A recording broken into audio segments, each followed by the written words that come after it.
Hi, everybody. Thank you, Sarah.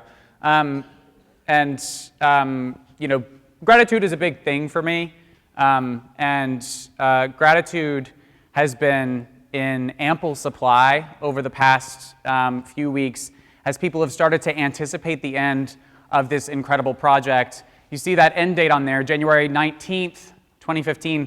That's tomorrow, which is totally overwhelming to me. Because as Sarah mentioned, I was on the road for quite a long time. I started on July 1st of 2013 shook hands, got settled in my office. By that I mean I opened my laptop, met some people, went to meetings, and then 7 days later, the next Monday, July 8th, Dawn and I were on the road. We were out the door. We were in Texas, and so I wasn't here. This has been a kind of groundswell of support that we've received from a number of folks across the organization and the larger community, and so I want to express my gratitude to them. Sarah, first of all, we have welcomed, something over 60 artists over the course of this show. 60 artists in 3.5 months. I mean, that's a big deal. And it takes a lot of coordination and effort, both from Sarah and her office, but also the volunteers that make this place possible. So thank you to them, and it's a big deal to us. I also want to say a special thank you, but raise your hand if you're a member at Crystal Bridges. So thank you so much for your support, because if you think about it, it's no secret that we enjoy the great pleasure of operating under the auspices of our founder and board chair, Alice Walton, whose great gift to this region has been a game changer, right? And there's no secret that we won't ever have a problem keeping the lights on. But what your membership is able to do is to provide us the opportunity to program it out, right? So it's one thing to put up an exhibition of this size, it's quite another to make it mean for our audiences. So every membership, every time you up your membership again, every time you expand your membership or go up to another level, we're able to do that much more with bringing people like Carl Joe Williams from New Orleans to a program here. And so thank you to our members. And if you're not yet a member, there's always the opportunity. You can visit our desk at the front. So I wanted to take this opportunity to reflect a little bit about State of the Art and its meaning in both this context where we are in Northwest Arkansas, and then in the larger context of the contemporary art world and in the fabric of America. And I have a couple of propositions here. One thing I want to talk about today is the idea of embeddedness. Embeddedness, to be within a context, right? So where we are right now, we're all being sort of shimmery and reflected by this beautiful landscape in which we're set, right? Moshe Safdie's architecture is set within these sort of rolling Ozark hills. The way that the light glistens off of the water is an important part of how we experience this building. And context informs everything. It informs what we do. Embeddedness means that we are embedded both within a kind of architectural context, the context of nature, but also in a social context. That an exhibition like this can bring together a social context of people from New Orleans, from Seattle, from St. Louis, from Boston, and create a conversation about the issues that are relevant and important and meaningful to you and me and them and us. Embeddedness is important, and it's a kind of thorny thing because it expands beyond itself. That's how it's defined. So a lot of the art that is in State of the Art is embedded within one of these contexts. And I'd like to propose now, after having seen the show and listened to the conversations in the galleries and seen school groups come through before 11 o'clock in the morning during the week. I mean, tens of hundreds of thousands of kids running through, holding hands, trying to figure out what's happening in Carl's work or Dave Grieber's work what's going on here? And those conversations, those sparks, are incredibly important. I'd like to suggest that embeddedness is one of the key concepts moving forward for state-of-the-art.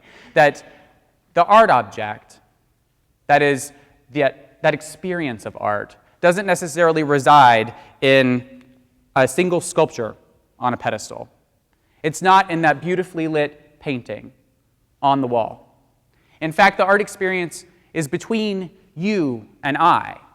It's between the audience and the artist. There are critical communications to find in the art, and it's in that experience where the art lies, right? So let's talk a little bit about, let's anchor this specifically, because I want to talk about embeddedness and art and the way that it's embedded within, say, a personal narrative.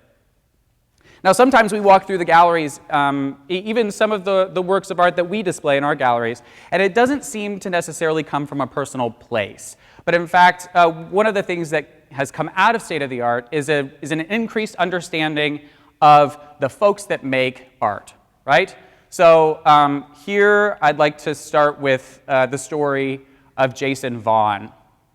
Now, we specifically chose not to put Jason Vaughn's story on the label next to these photographs. There are 3 of them in the corridor over in that gallery. The photographs are from a series called Hide. Hide. I visited Jason Vaughn in the dead of winter in Madison, Wisconsin. So sometimes we made stupid decisions, honestly. This is one I'm not super proud of. We actually started in the middle of July in Houston, Texas, and then in February, I was in Madison, Wisconsin. I don't know. Notes for next time, right? So, Jason Vaughn, I sort of drive up to this sort of student faculty housing at the University of Wisconsin in Madison, and it's frigid, it's frozen. He comes out and meets me. He's a tall string bean of a man who wears a skull cap inside and a big beard. And he shakes my hand, his hand engulfs mine, and he says, "Come on in." He shares a small apartment with his wife and their young son, and he shows me this series of photographs. This series of photographs, anybody know what these things are? What is that? A hunting blind, a deer blind, okay? So when I first saw these, they don't look like the same deer blinds or deer stands that I grew up with. I grew up in the rural South, a little town called Perry, Georgia. I went hunting with my stepfather when I was younger. But in Perry, you don't need as much protection from the elements as you do in Madison, Wisconsin. And so Jason, who had moved to Madison from California, saw these things in the landscape and had no clue what they were, right? No concept. Deer hunting is not a part of the culture where he's from in Southern California. And he started photographing these things because he thought they were weird. They stood out to him in the overall context of where he was living. He didn't know why. And he started to have conversations with the people who own the land. Say, what is this thing? Oh, it's a deer blind. What's a deer blind, right? It's a thing that hides the human body from deer so that you can kill them, essentially, right? So this struck Jason, who identifies as sort of a Southern California liberal, as, oh, this isn't great. We need to investigate this, right? And as it turns out, in further conversation with folks in Madison, he started to understand that connectedness of hunting to the natural world. That is, there's a certain strain of hunters who identify their practice with the rhythms of the natural world, and that hunters actually play a key role in keeping down populations of deer, which cause a number of other problems. We know that around here, right? So it was this initial understanding, a kind of inquiry into the visual field around him, that caused him to start taking these photographs. Well then, in the middle of this series of photographs, he started having some health problems, went to the doctor, was diagnosed with cancer. This is a man in his early 30s with a 2-year-old son. Suddenly, these buildings took on a new meaning. Because what happens in these strange and sometimes ephemeral architectural spaces is a passing forward, a passing along of masculinist traditions, right? From father to son, this is how we treat the land with respect. Each of these deer blinds that he photographed had a kind of different iteration, a different aspect. They almost looked like human bodies themselves. And in the context of his struggle to understand what it would be like to have a terminal illness and to look in the face of his 2-year-old son and to try to make sense of it, he went out into the landscape. He titled this work Hide because, of course, when you're searching for meaning and you're searching in the landscape, it's easy to hide your form. These buildings do that. But he was also looking to hide a bit from the problems that were plaguing him. This embeddedness within his personal trajectory, his personal narrative, was incredibly important for Jason. It was meaningful for me. And for Jason, this became a launching point for further inquiry. So, I talked to Jason and said, wouldn't it be great if we could put this stuff in context? If we could make it mean with other works of art? And he said, yes, let's do that. Personal stories, right? Embeddedness within a personal narrative. It happens too with this video work. Anybody seen this? This Arthur Liao work? Yeah, in the South Gallery. Embeddedness with personal narrative. Here, Arthur Liao, in the context of great loss, goes to Mount Kailash in Tibet on a personal journey, right? He had lost his child, his 4-year-old daughter, also to cancer. And in a search for meaning, he traveled a road on this ancient mountain that many other pilgrimages had been launched on in the past. And along the process, he's carrying this giant apparatus of equipment. Now, it's easy to walk into that gallery and sit down and be like, oh, this is beautiful and amazing. And that's exactly what you're supposed to do. But in fact, that projection is a beast. It was really hard to install because he's using the very latest technology. It's not like the high-def TVs that you have in your home. It's actually 4 times that projection. And it takes an entire computer to even handle the projection of this work. And he, too, had to use special equipment that he was lugging with himself along this journey. A metaphor for the baggage that he carried in the wake of his loss. So when you sit in that projection room, you have a sense that I think it's part of the dinging of the bell and the way that he's manipulated music, but you have a sense of loss, of searching, of a journey. It's all unspoken. But this particular part of his journey, this sort of personal narrative that informs his work, makes it become a kind of universal, accessible thing. So this is all to say that, when we were on the road, Don and I would drop in, we'd meet with the artist, and shake hands and walk away. What we were dropping into was a life lived fully. And sometimes life is tough. Sometimes life has difficult turns in the road, and sometimes life is also joyful. But we were bopping into this arena without any kind of context. We didn't know what happened right before we got there, and we didn't know what happened right after. And so we showed up in these people's lives, right? And what we saw was an experience that we've all seen before, right? We've all experienced moments of loss in our lives. Particular works in this show speak to that kind of universalizing element. So embeddedness within a personal narrative, it emerges in a number of these works. I'd like to propose, too, that embeddedness within a larger natural world is one of the themes that emerges from this show. So you've seen this work. This is Pam Longobardi, Atlanta-based artist. at the end of the North Gallery. So we have entered a new era here. We have, in the long history of the world, right? Anthropologists have, and other scientists have grouped the long expanse of time into long eras. And they're usually grouped by major cataclysmic events. The Mesozoic, the Jurassic, all of this. We're currently living in the Anthropocene. Anybody heard of this term? The Anthropocene? Anthro means person, essentially. We are the cataclysmic event of our own time. Our own actions in the world have directed the world in such a way as to change it, and to change it at its very base level.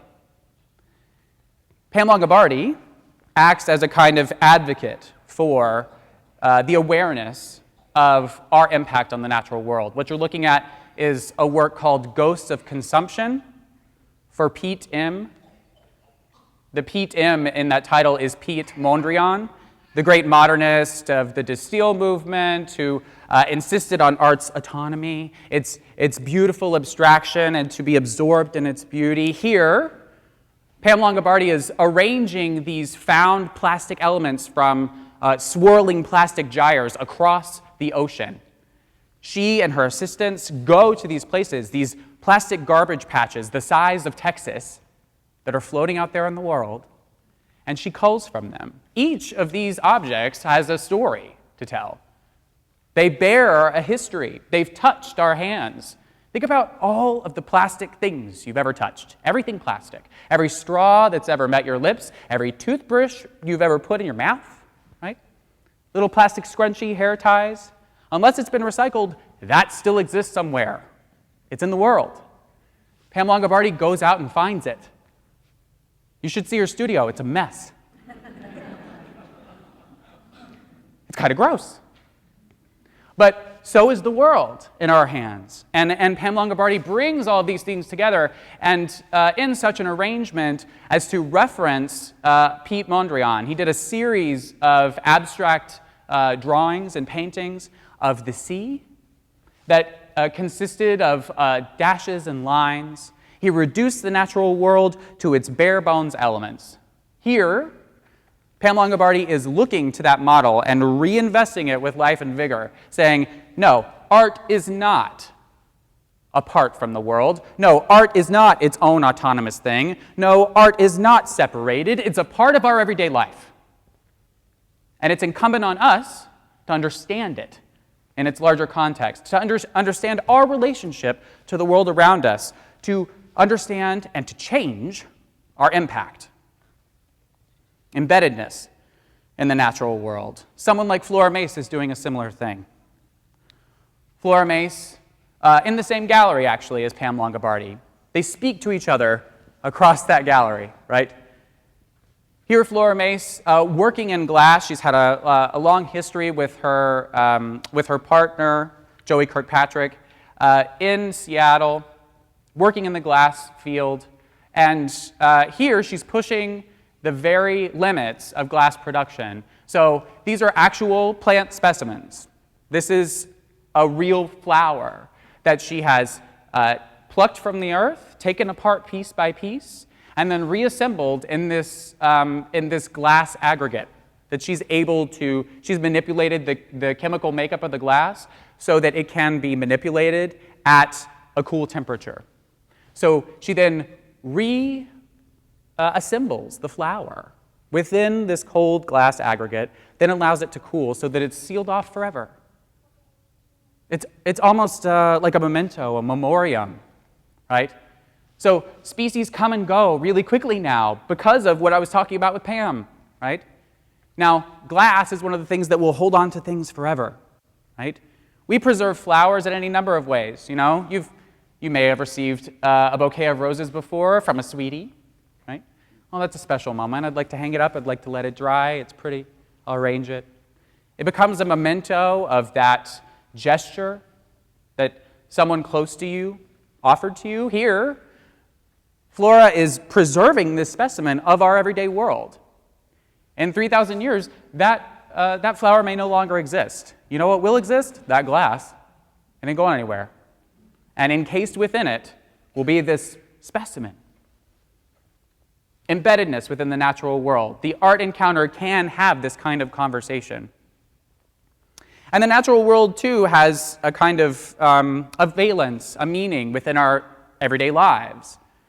Our everyday lives form the kind of seedbed from which many of the artists in the exhibition are launching their work.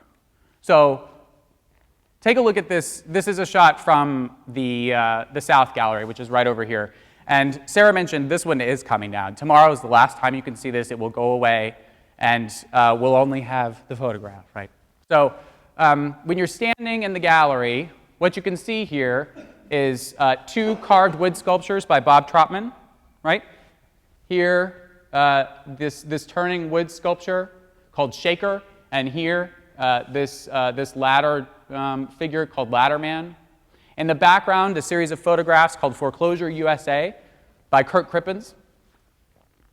Now, our everyday lives, I mentioned, we face loss on a daily basis, but we also face other issues, financial issues, struggling with the overall economy. These are issues that splash across the headlines. They're part of our daily experience, and we experience them differently depending on who we are. Now, artists today are responding directly to that milieu. So if you think about these 2 sculptures in front of you, Bob Trotman, in that spinning sculpture, which I've watched. One of the great joys of this exhibition actually is standing in the exhibition in the corner and watching people interact, right? So I do it in the Gabriel Daw installation, the string installation, the 13 miles of rainbow string. I just stand in the corner and watch people come around and say, whoa. It's one of the great joys of being a curator. I get to do this work and then put it up and then stand in the corner and watch, right? So I like to do it here too because he turns slowly. You may not notice it so much, but if you're standing in the orbit of him, you may get touched, right? We haven't stanchioned that off. He offers his hand. He turns around. And a handshake is often a gesture of greeting, or it consolidates a pact between people. This guy is wearing a suit. Our prep staff, lovingly or not, calls him Zombie Nixon, which I love. So for Bob Trotman, this figure is a reference to the financial crisis that rocked our country in 2009. For him, that crisis was wrapped up in shady backroom dealings of white-collar criminals, people offering their word and immediately turning their back. And when this figure turns his back, what's there? Not a darn thing, right? A shiny wood surface. So he's responding directly to the issues of our world, and indeed, beyond him, this series of photographs by Kirk Crippen, a California-based photographer, went into the context and milieu of Stockton, California, one of the cities that was hardest hit by the financial bubble and the housing bubble in its burst. And he goes around to all the places that are quietly going away, the places where people no longer are. So in the bottom left corner, you can't see it because Bob Trotman is in the way, but there's a photograph with a backyard and a giant tumbleweed in it. Or there's a photograph there in the middle of the interior of a home with all of the copper piping stripped away from it. Or to the right there, a suburban planned community with mailboxes and wires sticking out of the ground and not a stick of wood of a single home. He finds the edges, the places where people are no longer looking, and brings it to the surface and says, look again. Because our world in which we live, in which we are embedded, has meaning, right? So the conversation that emerges from the juxtaposition of these two, of Bob Trotman and Kirk Crippen, and what's around the corner from this? If you go through that door, what do you see? Slow room. Jonathan Schipper's installation of everyday objects, right? Stuff that he actually sourced, along with our curatorial assistant, Ali Demiratsky, good job, from local thrift stores and junk shops. It looks like, your grandma's room around the corner in Arkansas, right? So a nice little chaise lounge, and there's a table there with a bunch of tchotchkes, and there's a Singer sewing machine over in the corner, and a stand-up piano that Don Bacigalupi actually found on a street, his street here in Bentonville. And all of those objects at the beginning of the exhibition were set up like a room. Over the course of the exhibition, all of them were dragged to a single hole in the back of the room, slowly dragging to their demise with a winch that's slowly turning in the back behind the wall. We put that there specifically because there is a way in which the slow demise of this everyday experience of being in the context of this stuff had a direct relationship to the demise of these spaces too. Where we live, the things that we surround ourselves with. There is magic and art in our everyday lives, even if that everyday life is not so rosy. Other artists find it too. So this is an installation called Sensitive Equipment. You may have seen it in the end of the North Gallery over there. It consists of a number of handbells that are inserted into an everyday table, and then a number of balloons underneath. The directive on the floor says, choose 2 bells. Don, help me.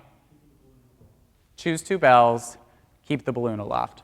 Oh, choose 2 bells, step onto the carpet, keep the balloon aloft. So here, it's a very simple game, right? Although you may not be used to playing games in the context of an art museum, but we'll leave that for a moment, right? Now, this particular work was taken directly from Alberto Aguilar's everyday life in Chicago.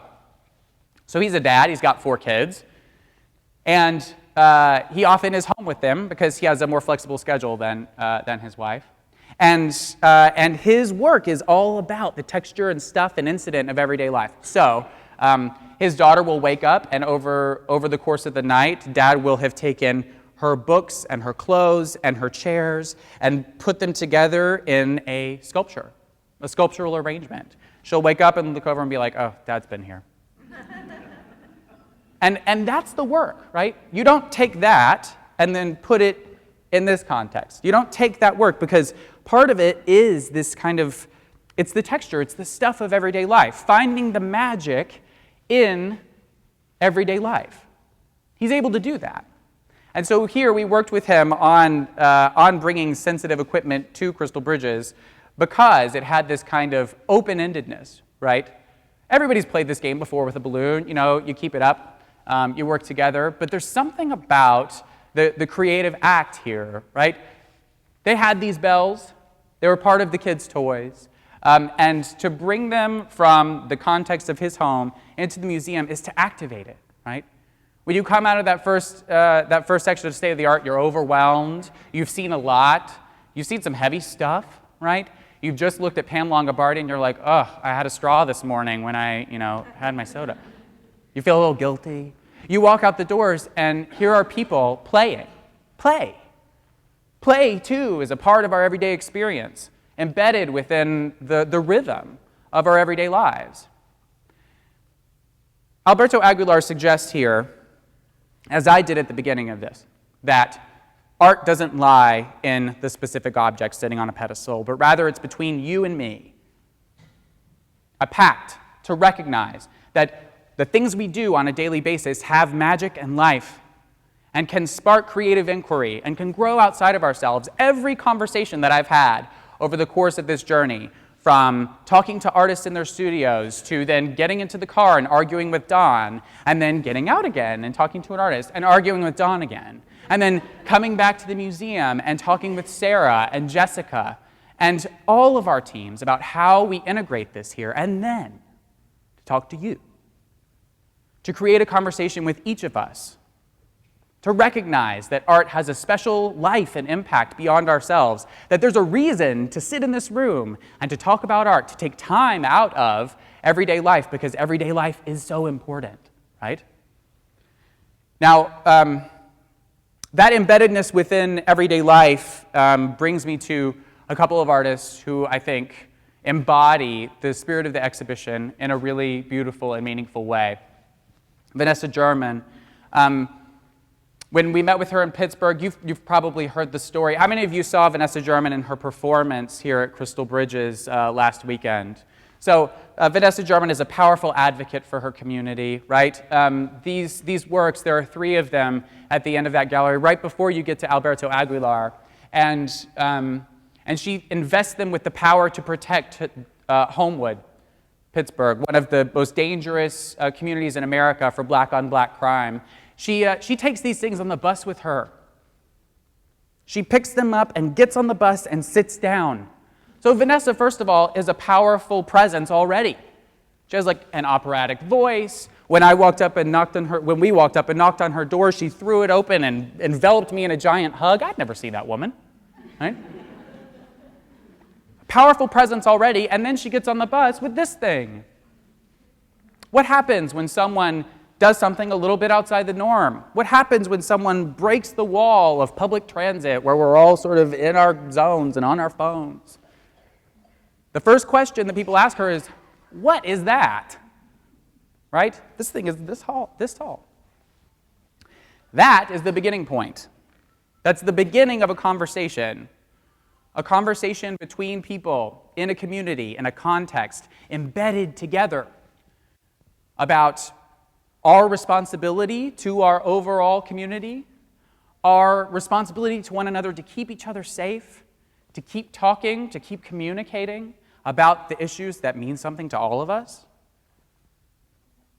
For me, this work is textured and vital and important, and it has power. It has power because she says it does, and then we all agree. We all say, yes, it does matter. The thing that you do, the fact that, Vanessa German, you have created a space in Pittsburgh called the Art House, where a number of children from across the neighborhood can come and congregate and make art together and be off the streets after school. That you did a Kickstarter campaign to raise tens of thousands of dollars to make sure that Art House has a permanent home.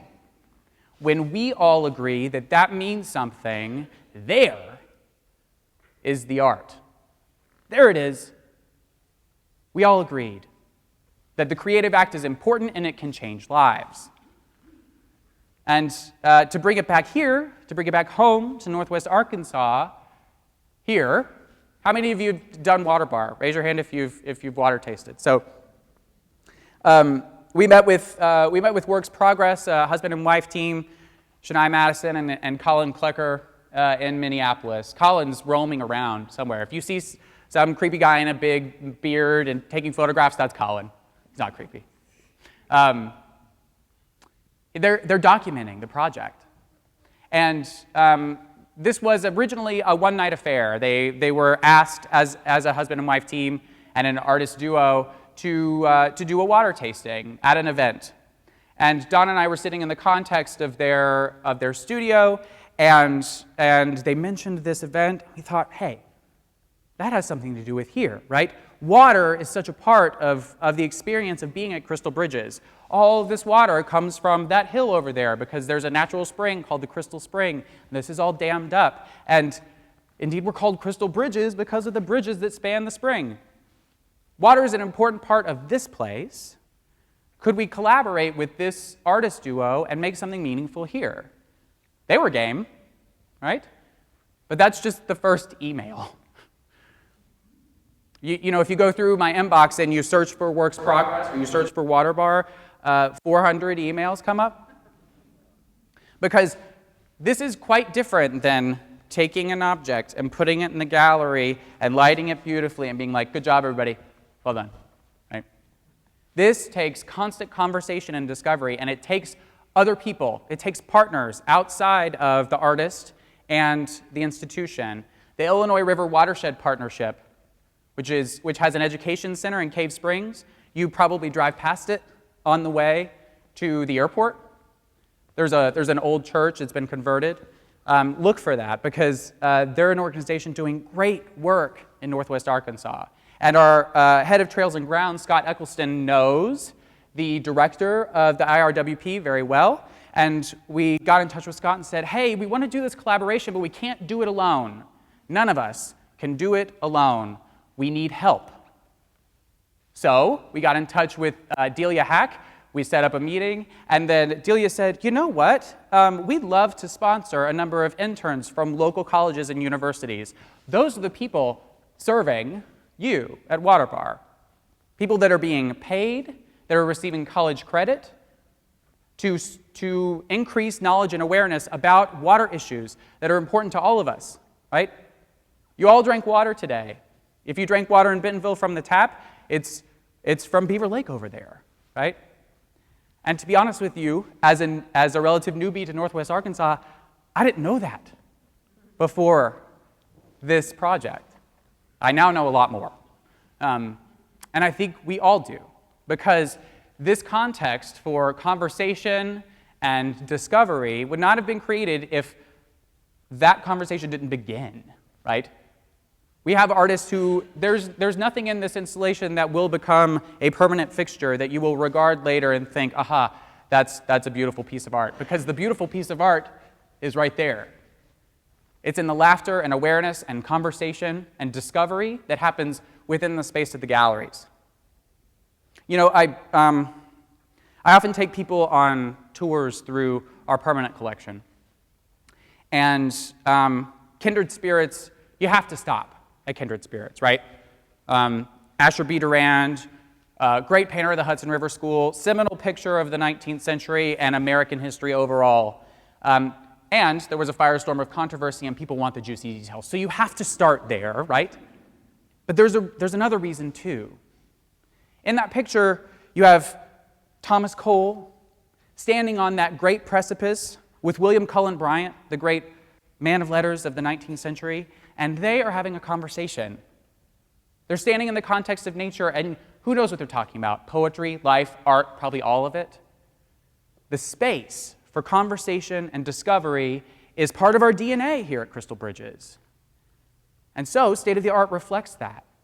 Here is our modern day Kindred Spirits, creating a space where we can discover one another and the world in which we live, the world in which we are embedded. Art has meaning because it is embedded within a context. And in this context, it has started to spark otherwise, right? There are sparks that lead off from this. So Waterbar, though we will deinstall it, we will take it down, it still has a life. The Illinois River Watershed Partnership has a special building that they're going to install Waterbar in. And every school group that comes through and has an experience at their education center will now have the Waterbar experience. They'll sit down, they'll taste the water, they'll make notes, they'll have a conversation, they'll learn more about this element, this thing, a part of their lives. That is one of the future lives of this show. It will both retain a sense of memory, you'll all remember that you've been here, but it will have a real-life effect, too. That's important. It's important because everyone in here agrees. We all agree that art has the power to change lives. And we all hope and work towards that opening out of the art experience. Because we're all embedded, we're all in it together, we're all here with each other, right? No man is an island, John Donne said. And I would say that no artwork is either. We're all connected. And I'm really proud of State of the Art because it demonstrates that. But it wouldn't demonstrate that without you, without the audience, without the agreement and that of 130,000 others, that what we do is important and that the creative act sparks. Thank you for your attention, and I'm opening the floor now for Q&A. Not about art per se, but is Jason going to survive? Yes, that's the happy ending. His cancer is fully in remission, and he's in great health. So when he came to the opening, in this room, actually, we welcomed 300 people, artists and their friends and relatives, for a VVIP reception before the opening. And he was here with his wife and his beautiful kid, and they had a great time. Yeah, he's doing great. And we have a question over here. Chad, where do we go from here? What happens next?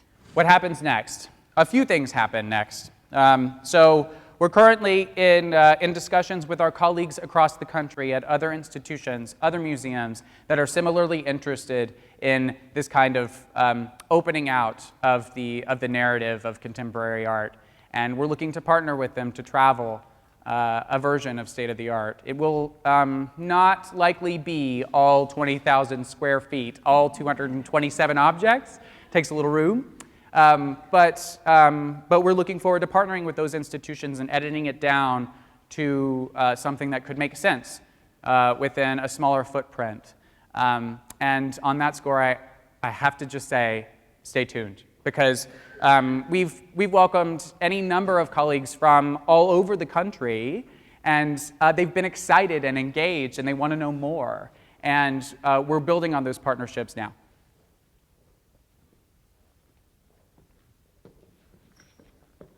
I'll give Emily the mic here. A lot of us are wondering how much of this you might keep. How much? How much of the art in Soda that you might keep permanently? Yep, it's a great question. And it's sort of normative museum practice to acquire from exhibitions of contemporary art. And so we've been in talks with artists all along about purchase. And some of those have been executed. So we're definitely buying from the show. We're in talks with the artists to do just that.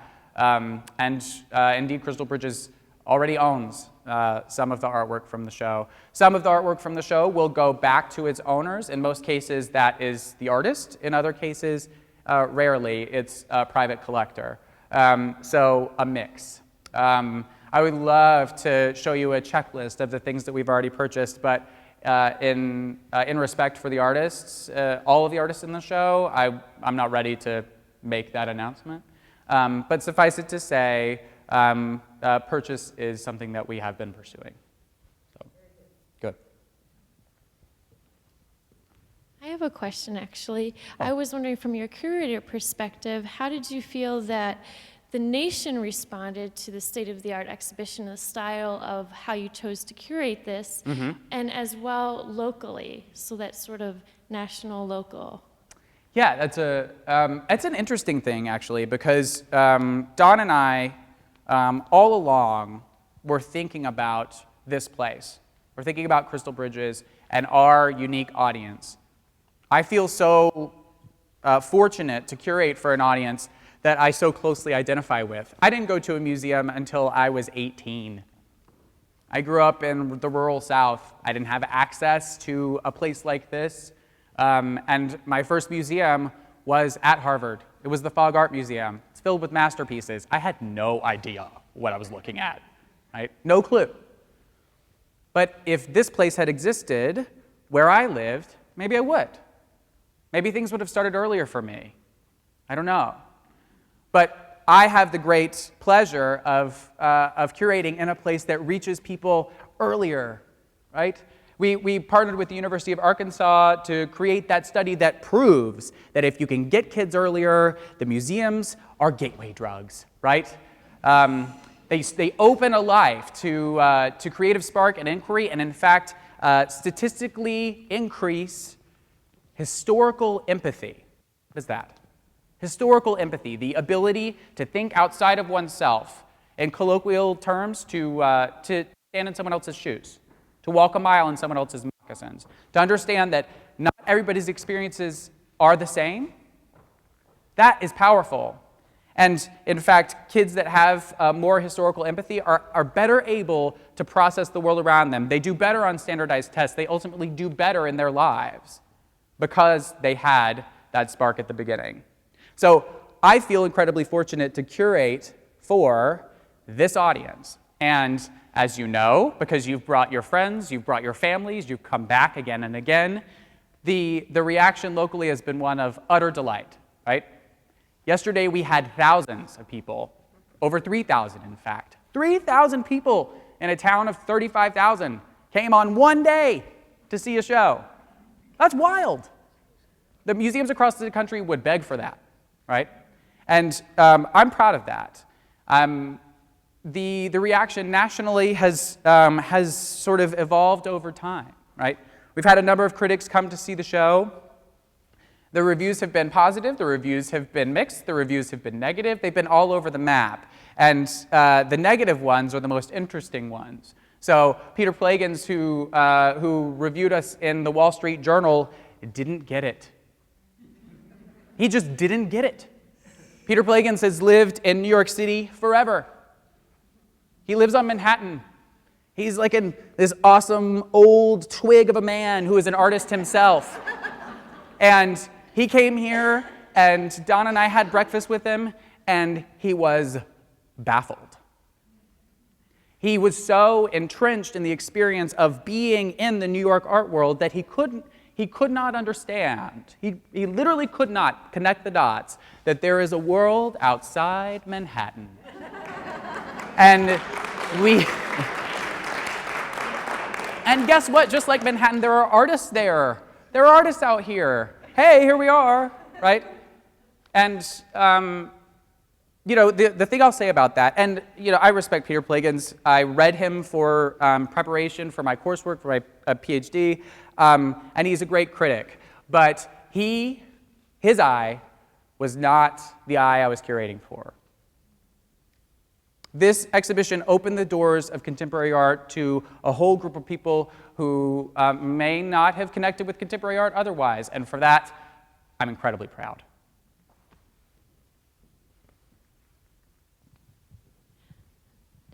Oh, a question here. Much of the art that you have in your permanent collection is what, I hate to use the word, but traditional art. At least a few centuries ago, it'd be traditional art, painting and sculpture. Mm-hmm. And probably most of the art in the state-of-the-art exhibition is something else. Either the media didn't exist or it wouldn't have been called art back at some point in time. So would you comment on the state-of-the-art and perhaps future of the more traditional forms of painting and sculpture?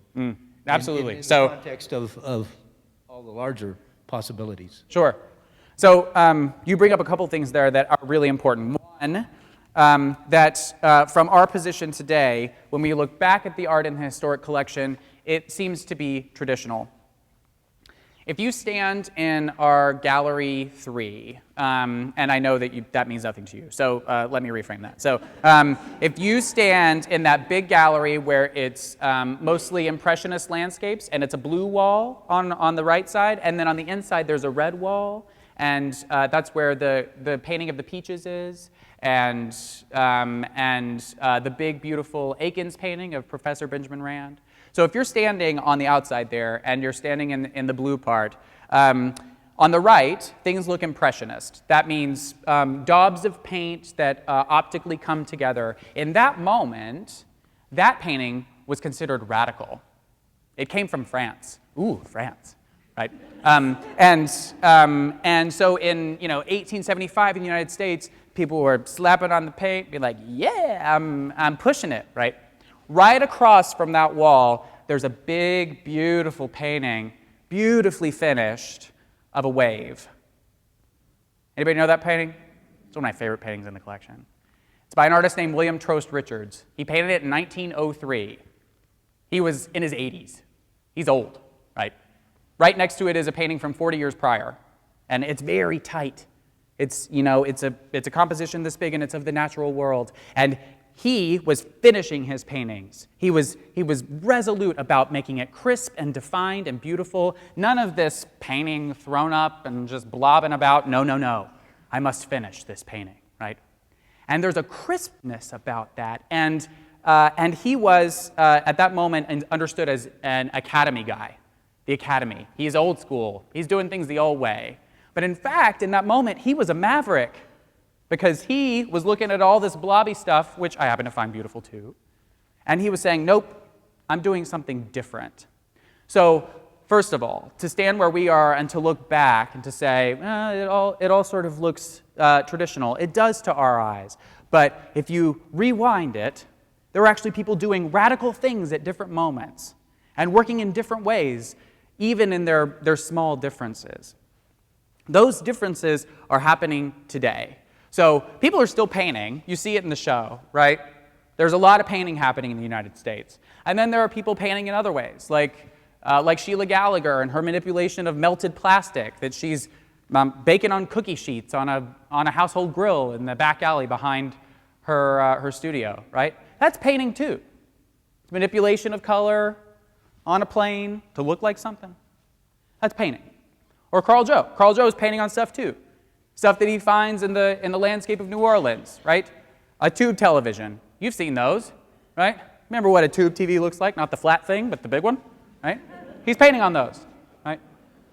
And so, yes, there are artists working in new media, but many of the artists in the show are referencing a longer tradition. So Carl Joe, his way of applying abstract shapes and color actually looks a lot like Stanton McDonald Wright, the abstract painter in the Alfred Stieglitz Gallery. If you walk in, it's the first one that looks right at you.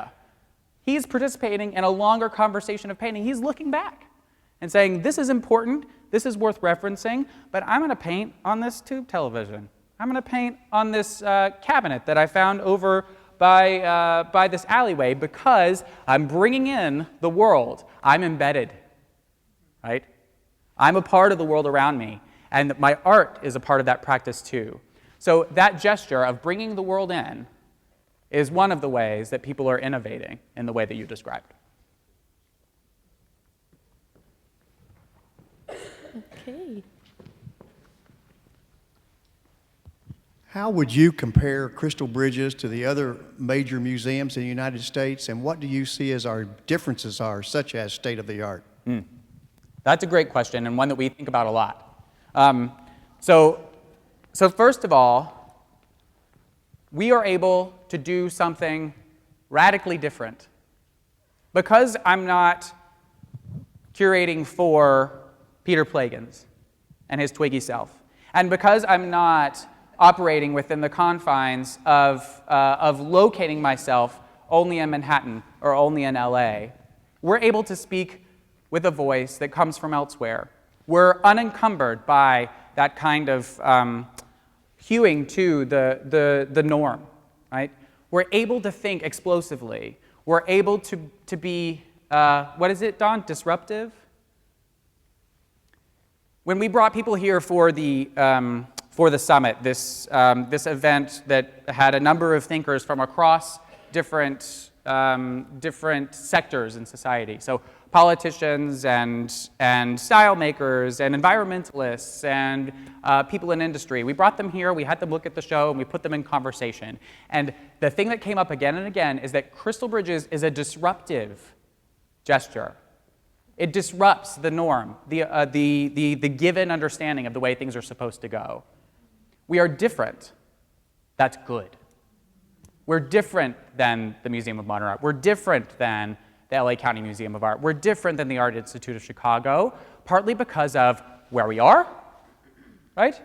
Used to be flyover country, can't fly over anymore, you gotta stop, right? But we're also different because of who we are. Who we are is informed by where we are and where we came from. The story of Crystal Bridges is all wrapped up in the story of a wider world around us. Northwest Arkansas as a place is changing rapidly. People are moving here, it's getting bigger. You know this because you got trapped in traffic on the way here, right? We're growing by leaps and bounds, and we're struggling to catch up, and there's a lot of momentum in that. We're different intrinsically, and capitalizing on those differences, maintaining a kind of disruption, a disruptive act, to create the sparks that I was talking about in this talk, that's what defines us. And hopefully, fingers crossed, it will continue to define us in the decades to come. This is year 3. There's a lot more to come.